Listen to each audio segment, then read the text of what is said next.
नमस्कार बच्चों, आज अपन पढ़ रहे हैं राष्ट्रपति की शक्ति। राष्ट्रपति की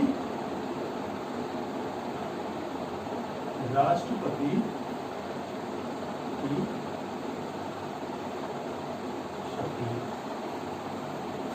तो राष्ट्रपति के पास दो प्रकार की शक्तियां होती हैं। राष्ट्रपति की जो शक्तियां हैं उन्हें हम दो भागों में बांट सकते हैं। नंबर एक, शांतिकालीन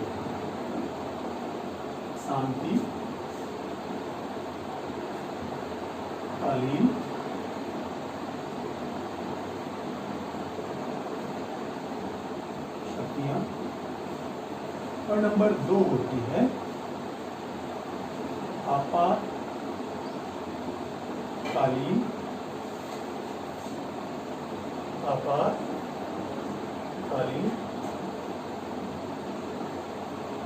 शक्ति।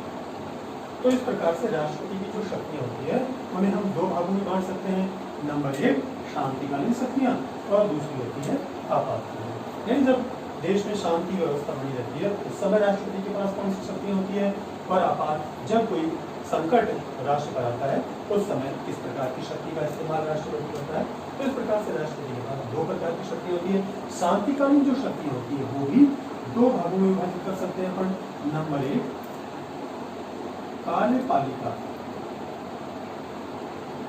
कार्यपालिका शक्तियां,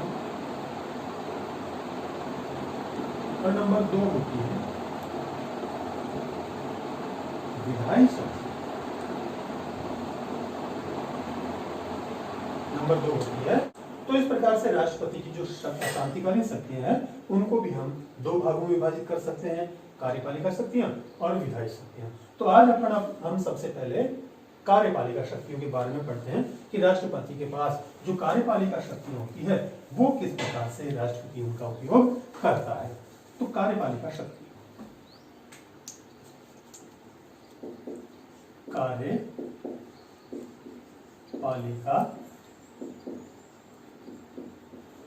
शक्तियां,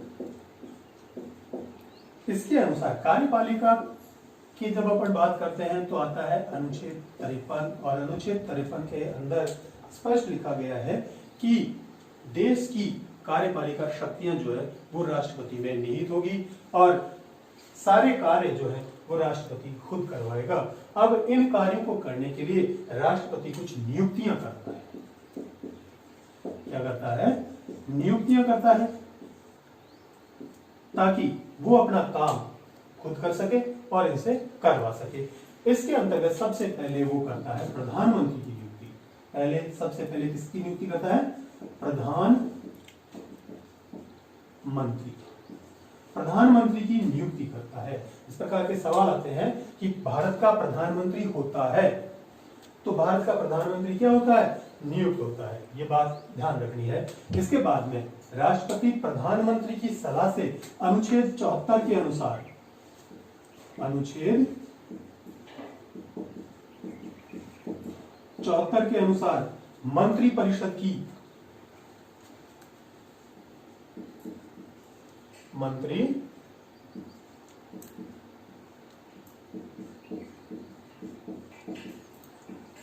मंत्रिपरिषद की नियुक्ति करता है ताकि वो राष्ट्रपति को सलाह दे सके। तो राष्ट्रपति प्रधानमंत्री की नियुक्ति करता है, प्रधानमंत्री की सलाह से मंत्रिपरिषद की नियुक्ति करता है जो राष्ट्रपति को सलाह दे सके। इसके अलावा राष्ट्रपति प्रत्येक राज्य में राज्यपाल की नियुक्ति करता है। किसकी नियुक्ति करता है? राज्यपाल की। कहां पर?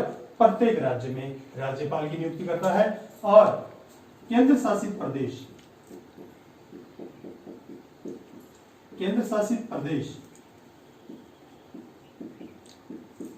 दिल्ली, पुदुचेरी व अंडमान निकोबार में उपराज्यपाल की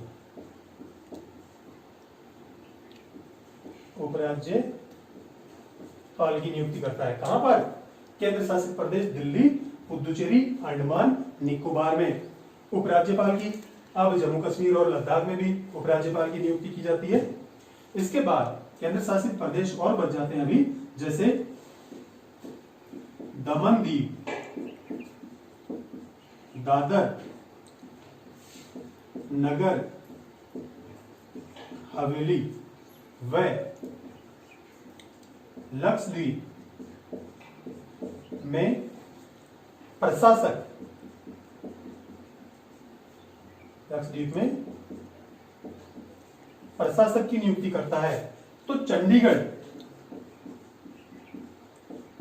में आयुक्त की नियुक्ति करता है। तो इस प्रकार से राष्ट्रपति जो है वो अपने कार्यों को संचालित करने के लिए प्रधानमंत्री की नियुक्ति करता है, मंत्रिपरिषद की नियुक्ति करता है, प्रत्येक राज्य में राज्यपाल की नियुक्ति करता है, केंद्र शासित प्रदेशों में दिल्ली, पांडिचेरी और अंडमान और निकोबार द्वीप समूह में उपराज्यपाल की नियुक्ति करता है, दमन दीव, दादरा नगर हवेली और लक्षद्वीप में प्रशासक नियुक्त करता है, तो चंडीगढ़ में आयुक्त की नियुक्ति करता है। इसके अलावा राष्ट्रपति संघ लोक सेवा आयोग के सदस्य व अध्यक्ष की नियुक्ति करता है। संघ लोक सेवा आयोग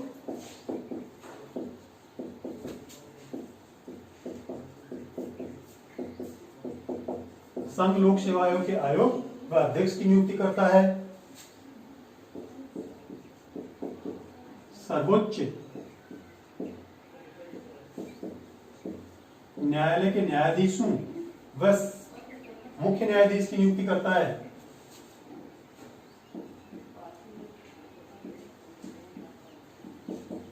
चुनाव आयोग के आयुक्तों की नियुक्ति करता है।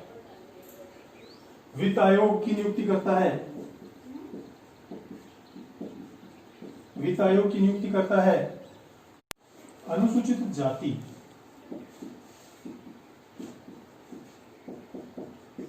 अनुसूचित जनजाति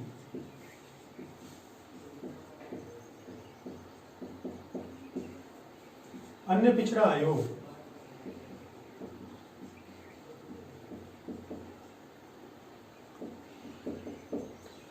इन सब की नियुक्ति करता है राष्ट्रपति। इसके अलावा महान्यायवादी, नियंत्रक व महालेखा परीक्षक की नियुक्ति करता है। तो ये कुछ नियुक्तियां हैं जो राष्ट्रपति द्वारा की जाती है, और ये सारी की सारी जो नियुक्तियां हैं वो राष्ट्रपति की कार्यपालिका शक्तियों के अंतर्गत आती है। अगली जो शक्ति है वो है विधायी शक्ति।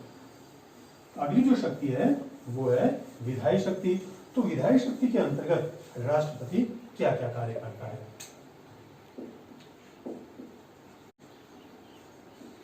विधायी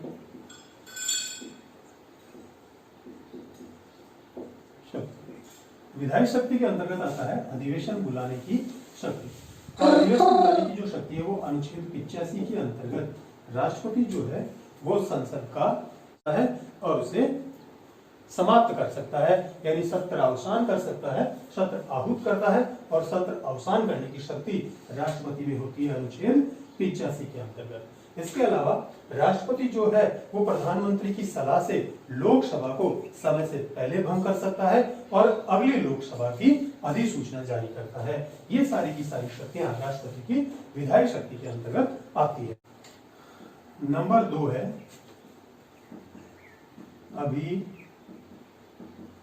भाषण देने की या पढ़ने की शक्ति।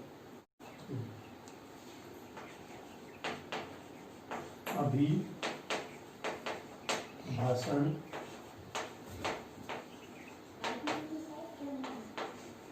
संबंधी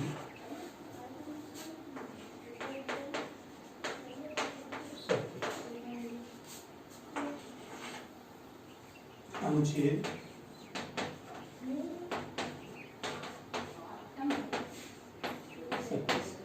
अनुच्छेद 87 के अंतर्गत राष्ट्रपति जब भी नई लोकसभा का गठन होता है वह वर्ष के प्रथम सत्र की शुरुआत में केंद्रीय मंत्रिमंडल द्वारा तैयार किया गया एक अभिभाषण संसद के सामने प्रस्तुत करता है या पढ़ता है। इस अभिभाषण को संसद धन्यवाद प्रस्ताव के रूप में पारित करती है। तीसरी जो शक्ति है वो है संसद का संयुक्त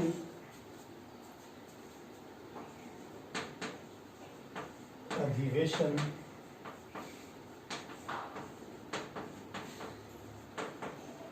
बुलाने की शक्ति। इसके अंतर्गत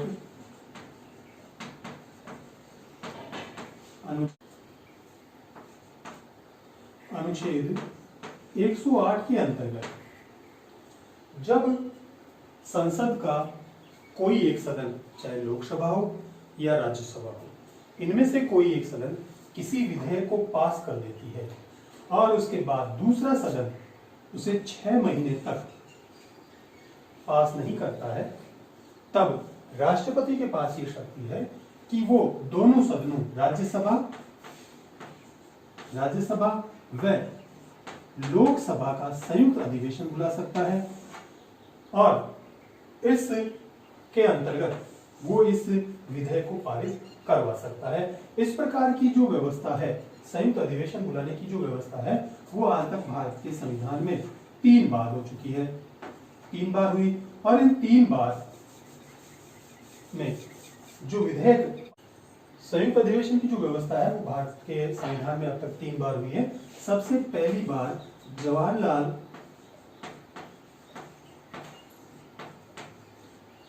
जो प्रधानमंत्री पंडित जवाहरलाल नेहरू थे, नेहरू के समय दहेज निरोधक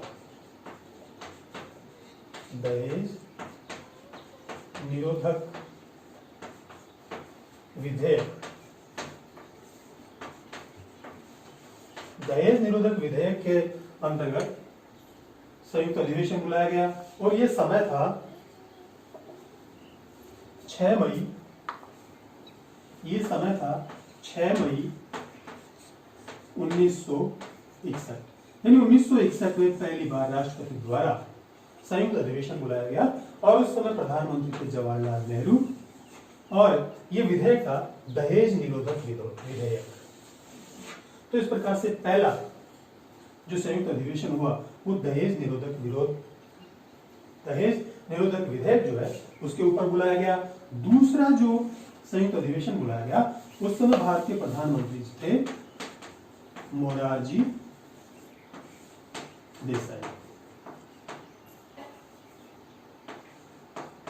देसाई और ये विधेयक था बैंकिंग सेवा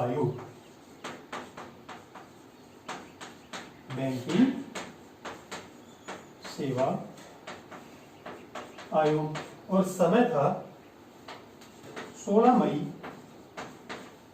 1978। तो दूसरा जो संयुक्त अधिवेशन राष्ट्रपति द्वारा बुलाया गया वो प्रधानमंत्री मोरारजी देसाई के समय बुलाया गया और किस विधेयक पे बुलाया गया तो वो था बैंकिंग सेवा आयोग। और कब बुलाया गया तो वो तारीख थी 16 मई 1978। तीसरा जो संयुक्त अधिवेशन हुआ है आज तक वो हुआ है अटल बिहारी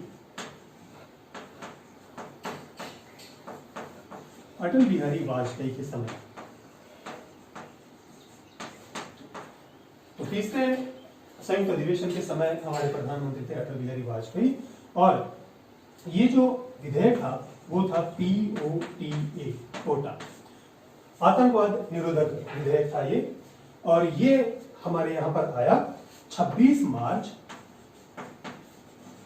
2002। तो तीसरा और अंतिम अब तक का संयुक्त अधिवेशन जो संसद का हुआ है वो प्रधानमंत्री अटल बिहारी वाजपेयी के समय हुआ है और विधेयक जो था वो कोटा नाम से जाना जाता है और इसका जो तारीख है, समय है, वो है 26 मार्च 2002।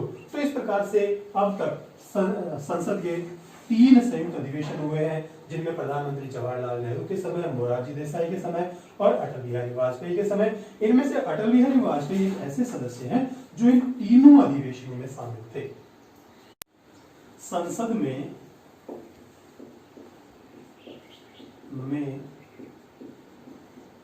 सदस्य मनोनीत करने की शक्ति। तो राष्ट्रपति जो है वो संसद में 14 सदस्य मनोनीत कर सकता है।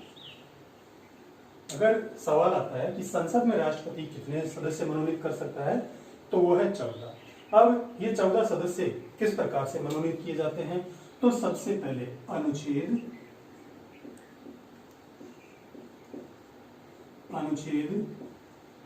82 के तहत, अनुच्छेद 82 के तहत राज्यसभा में राष्ट्रपति 12 सदस्य मनोनीत कर सकता है। तो अनुच्छेद 82 के अंतर्गत राष्ट्रपति जो है वो राज्यसभा के अंदर 12 सदस्य मनोनीत करता है, और ये 12 सदस्य जो हैं वो किसी न किसी क्षेत्र में विशेष योग्यता रखने वाले होते हैं, जैसे कला है, विज्ञान है, खेल है, ऐसे विषयों में जो महारत हासिल करते हैं, ऐसे 12 सदस्यों को राष्ट्रपति राज्यसभा में मनोनीत करता है। अनुच्छेद 331 के अंतर्गत, अनुच्छेद 331 के अंतर्गत राष्ट्रपति जो है वो लोकसभा में 2 सदस्य मनोनीत कर सकता है। और ये 2 सदस्य कौन होते हैं? ये होते हैं एंग्लो इंडियंस। एंग्लो इंडियन सदस्यों को मनोनीत करता है, और ये सदस्य तब मनोनीत किए जाते हैं जब राष्ट्रपति को ऐसा लगता है कि एंग्लो इंडियंस को लोकसभा में पर्याप्त प्रतिनिधित्व नहीं मिला है, तब राष्ट्रपति 2 एंग्लो इंडियन सदस्य लोकसभा में मनोनीत कर सकता है। तो इस प्रकार से संसद के अंदर राष्ट्रपति 14 सदस्य मनोनीत करता है। अनुच्छेद 82 के अंतर्गत राज्यसभा में 12 सदस्य जो किसी न किसी क्षेत्र में विशेष योग्यता रखते हैं, और अनुच्छेद 331 के तहत लोकसभा में 2 सदस्य मनोनीत करता है जो एंग्लो इंडियंस होते हैं, और ये तब मनोनीत किए जाते हैं जब राष्ट्रपति को ऐसा लगे कि लोकसभा के अंदर एंग्लो इंडियंस को पर्याप्त प्रतिनिधित्व नहीं मिला है। इसके अलावा राष्ट्रपति निर्वाचन आयोग की सिफारिश पर संसद के सदस्यों की अयोग्यता निर्धारित करता है। नियंत्रक, महालेखा परीक्षक, संघ लोक सेवा आयोग और वित्त आयोग की जो रिपोर्ट है वो संसद में रखता है। संसद में बनाया गया कोई भी विधेयक तब तक कानून नहीं बन सकता जब तक कि राष्ट्रपति उस पर हस्ताक्षर नहीं करता। इस प्रकार से राष्ट्रपति के हस्ताक्षर के बिना कोई भी संसद का विधेयक जो है वो कानून का रूप नहीं ले सकता है। जब राष्ट्रपति हस्ताक्षर करता है तभी संसद द्वारा पारित विधेयक कानून का रूप धारण करता है। कुछ विशेष विधेयक होते हैं, विशेष विधेयक जिनमें राष्ट्रपति की पहले सिफारिश लेनी होती है, और भारत की संचित निधि संबंधी वे राज्यों के सीमा निर्धारण, राज्यों के नाम परिवर्तन संबंधी जो विधेयक होते हैं वो विशेष विधेयक के अंतर्गत आते हैं, जिन्हें पेश करने से पहले राष्ट्रपति की स्वीकृति लेना जरूरी होता है। राष्ट्रपति धन विधेयक के अलावा किसी भी विधेयक को पुनर्विचार के लिए संसद के पास दोबारा लौटा सकता है। अध्यादेश जारी करने की शक्ति। अध्यादेश राष्ट्रपति अनुच्छेद 123 के अंतर्गत प्रधानमंत्री और मंत्रिपरिषद की लिखित सलाह पर अध्यादेश जारी कर सकता है, और ये अध्यादेश जो है वो अस्थायी कानून कहलाता है। अध्यादेश क्या कहलाता है? अस्थायी कानून कहलाता है, और ये 6 महीने के लिए लागू होता है। ये 6 महीने क्यों निर्धारित किए गए?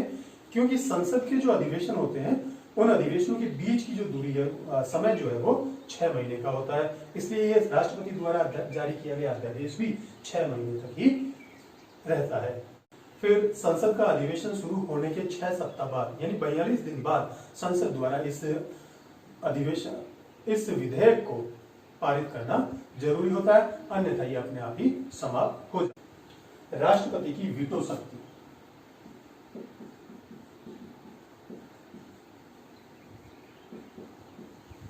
राष्ट्रपति की वीटो शक्ति। निषेध।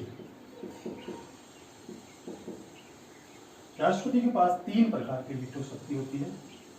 नंबर 1 आंतरिक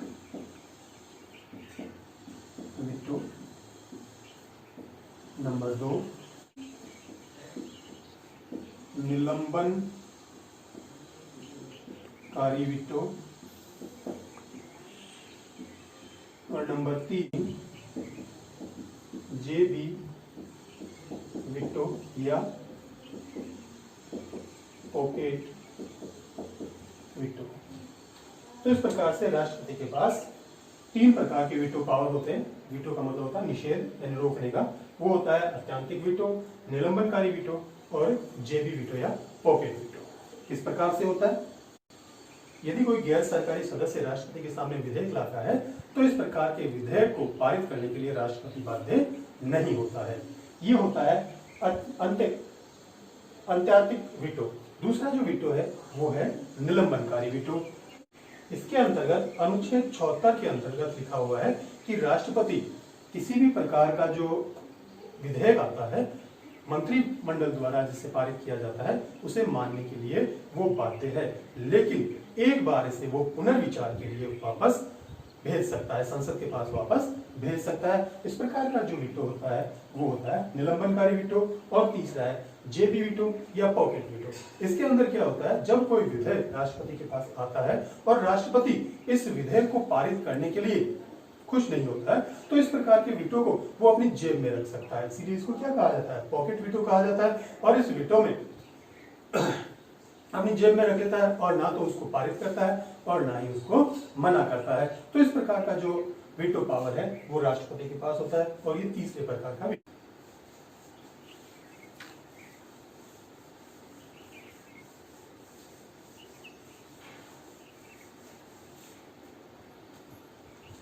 वित्तीय शक्तियां।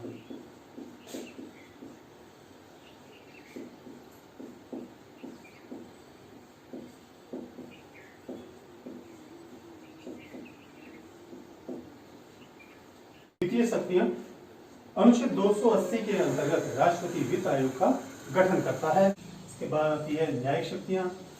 वित्तीय शक्तियां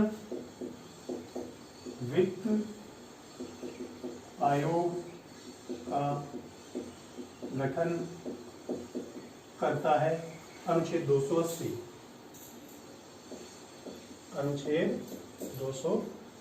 के अंतर्गत न्यायिक शक्तियां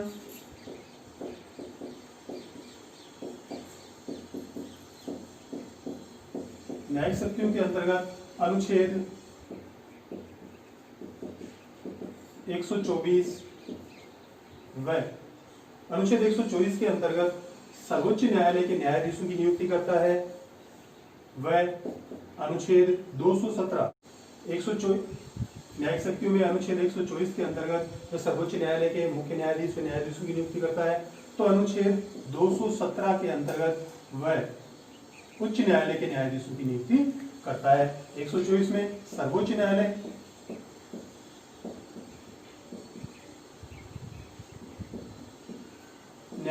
व 217 में उच्च न्यायालय के न्यायाधीशों की नियुक्ति करने की शक्ति राष्ट्रपति के पास होती है।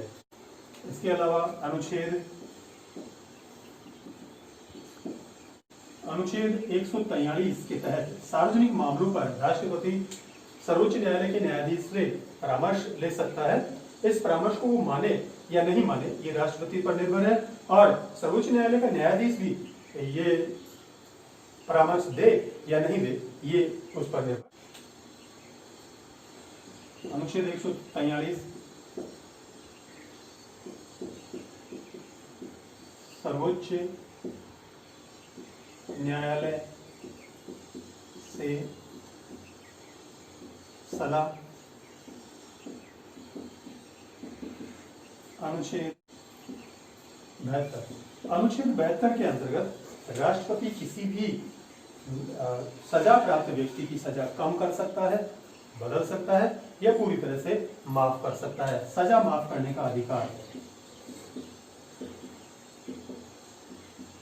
माफ करने का अधिकार, ये सारे अधिकार, ये सारी शक्तियां राष्ट्रपति के।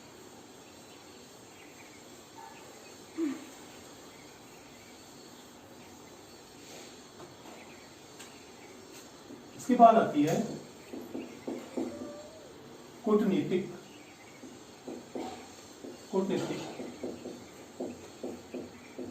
शक्ति। कूटनीतिक शक्तियों के अंतर्गत आता है कि राष्ट्र भारत के किसी भी देश के साथ जो समझौते होते हैं वो सारे के सारे राष्ट्रपति के नाम से होते हैं। राष्ट्रपति के नाम से होते हैं, चाहे वो व्यापारिक समझौते हों, चाहे वो सैनिक समझौते हों, चाहे वो विदेशी आक्रमण से संबंधित हो। किसी भी प्रकार की जो विदेशी संबंध होते हैं वो राष्ट्रपति के नाम से ही स्थापित। उच्चायुक्त नियुक्त करने की शक्ति।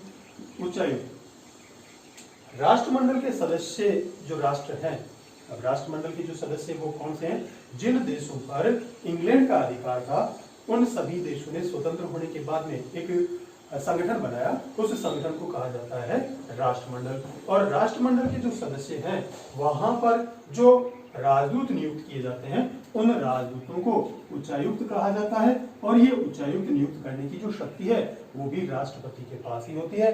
बाकी ये जो अन्य देश है वहां पर राष्ट्रपति राजदूत नियुक्त करता है। सेना डेस्क, यहाँ पर पहले पढ़ चुके हैं कि राष्ट्रपति तीनों सेनाओं का सर्वोच्च सेनापति होता है। तो ये सारी की सारी जो शक्तियां हैं वो राष्ट्रपति की शांतिकालीन शक्तियों के अंतर्गत आती है। इसके बाद में आती है आपातकालीन शक्तियां जो अपन कल पढ़ेंगे।